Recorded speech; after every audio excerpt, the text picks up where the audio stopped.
Good morning, my loves. Happy Saturday. It's about 5:30 here at the lake this morning. It's still dark out, of course.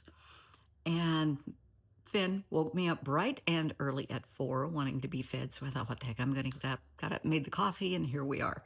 This is my Saturday attire, my Cornell shirt that a friend gave me. Love it. Wear it all the time. Today is an interesting topic. I can't wait for the feedback on this.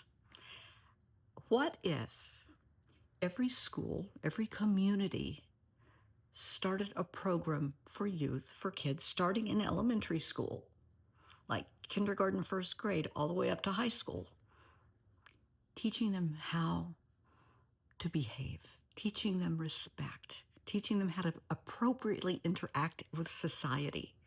What do you think?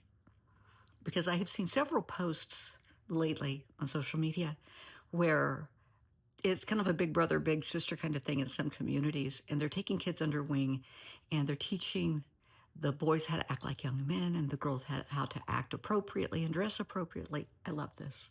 I love this. There are a lot of parents. It's not that they don't want to do this. Honey, they don't know how. They were never taught. They like the idea. They just don't know how to get from point A to point B. Let's help them. Why not? Let's start it in the schools. After school programs, church programs, community programs. So here's what I'm thinking. This is just Brenda stuff, okay? So when a child, male or female, is in, let's say, first grade, kindergarten, first grade, whatever, they are taught how to shake hands, how to say good morning, how to be respectful.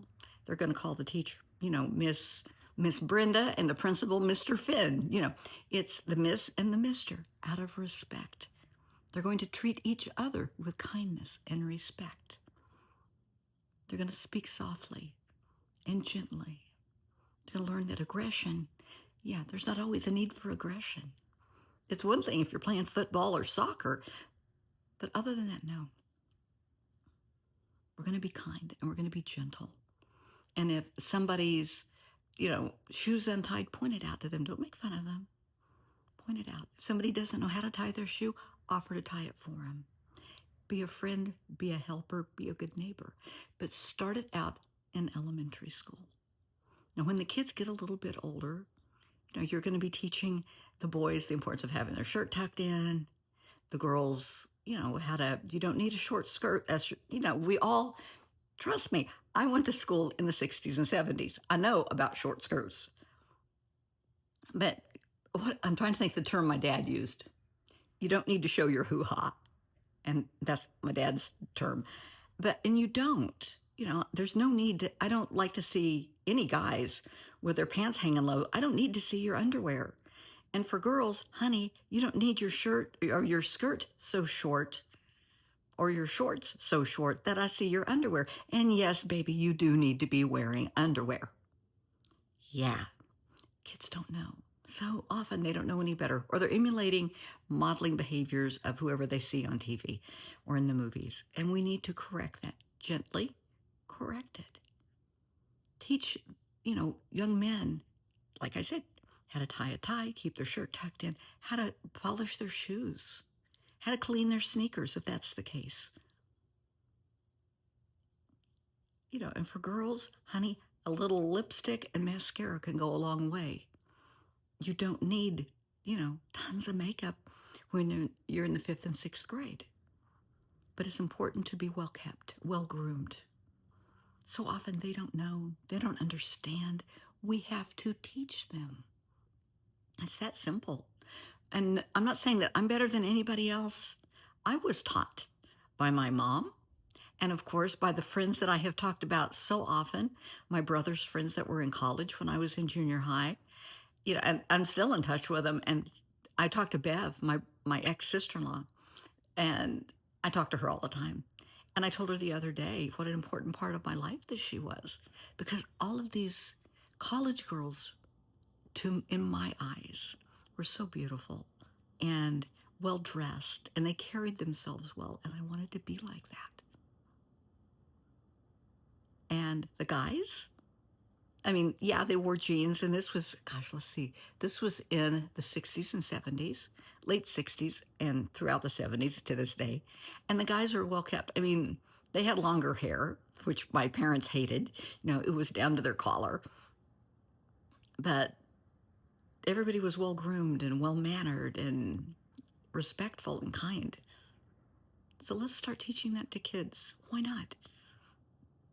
Now, when somebody is, by the time they're in sixth grade through junior high, honey, the hormones are raging, emotions are all over the place. They're starting to be aggressive with each other, getting a little sass. Let's teach them how to handle it. That it doesn't always have to come, to blows. How to agree to disagree. It's okay. And maybe it's your football teams, your soccer teams. One person likes this team and somebody else likes another. You don't have to be on the same team. It's okay. I have several clients that are professional athletes, and one comes to mind that is a soccer player in the UK with, I think it's United Manchester is who he plays with. And, they're traded among teams so often. He has friends from all different teams all over the world, and that's okay. So it's okay to like your team, and it's okay to like somebody else's team too. You may not be rooting for them, but it's okay. Teach kids, hate is a learned behavior. Let's teach them not to hate. Because like I said, it's a learned behavior. So you can unlearn it. But let's start them young. The importance of education, to turn your projects in on time.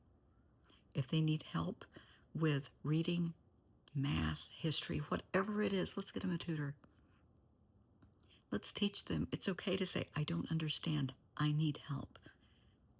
That's one of the bravest things anyone of any age can say. I need help. Teach them that's okay. We're here to help. We're here to help you because we want to see you go far in life. By the time they're in high school, we should be helping them learn resume skills, how to do a resume, teach them the importance of, community activities, extracurricular activities. It's going to be important when you're applying to colleges, if they apply. Not everyone is cut out for college, and that's okay. We have to stress that. It's okay. I would love to see everybody go to college, or at least community college, but in some cases, that's just not the case. We still need carpenters and builders. We need people that, build hospitals and houses and roads. They're important jobs, and they need to learn that those jobs are good jobs. It's about self-respect, earning an income, taking care of yourself, taking care of your family, being proud of who you are and what you do. Absolutely. Teach them early on that when you're facing a crisis, and this starts back in the elementary school days, and it has to carry forward, that when you're facing a crisis, drugs and alcohol are not an option. Violence is not an option. Running away from the problem is not an option. We sit down with our elders and we figure it out. If you don't have the information, if you don't have the knowledge to deal with something, you go to somebody and say, I need help, and we figure it out together. Wouldn't that be wonderful? If a family is struggling, genuinely struggling, they can't find work. They're worried about food and housing and lights and gas and everything else. And they could honestly come to people and say, I need help.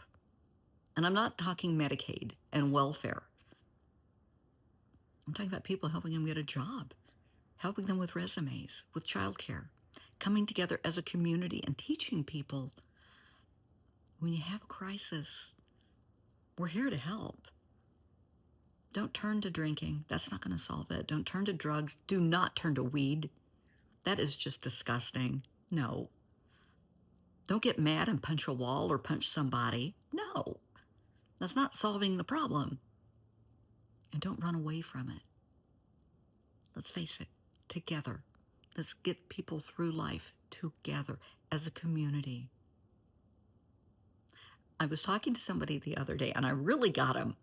Uh, they are a very biased, prejudiced individual, and they're entitled. And I said, so where do you live?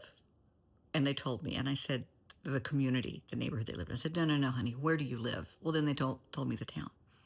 I said, no, the bigger neighborhood than that. Well, they kind of looked at me and they gave me the county, and then they gave me the state. No, honey, bigger than that. Where do you live? What is your responsibility? And they were lost. Bottom line, we all live on one planet. We all live on one planet. We have to share. We have to take care of it. We have to take care of our community and those in our community, including the kids, because that's the future. So let's teach them the right way to handle their future. And it's okay. Help the parents to help the kids. The people that are struggling, it just breaks my heart to see families struggling and feeling like nobody cares. Nobody's out to help them. Yeah, there are places, there are resources.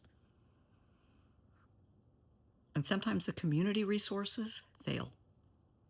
They do. We both know they do. So we're not going to let that happen. Within the churches, within the youth centers, once a month, have a workshop to help parents find better jobs, have a job fair, help them. Why not? Make sure people have what they need. If you are going to the store, grab some extra boxes of macaroni and cheese mix and hot dogs and stuff, and make sure your neighbors have food, especially if they have kids. Cold weather is hitting now. Make sure kids have winter clothes. If that means driving somebody to Goodwill, do it. If that means going through your closet and donating stuff to the schools, do it. Let's come together and take care of each other. Let's take care of these kids. Let's get them off the streets. Teach them respect, responsibility, so they can be proud of themselves. Why? Because they're worthy. We're all worthy. We were brought into this world to help each other, to lift each other up, to share our life journeys with others and light their path.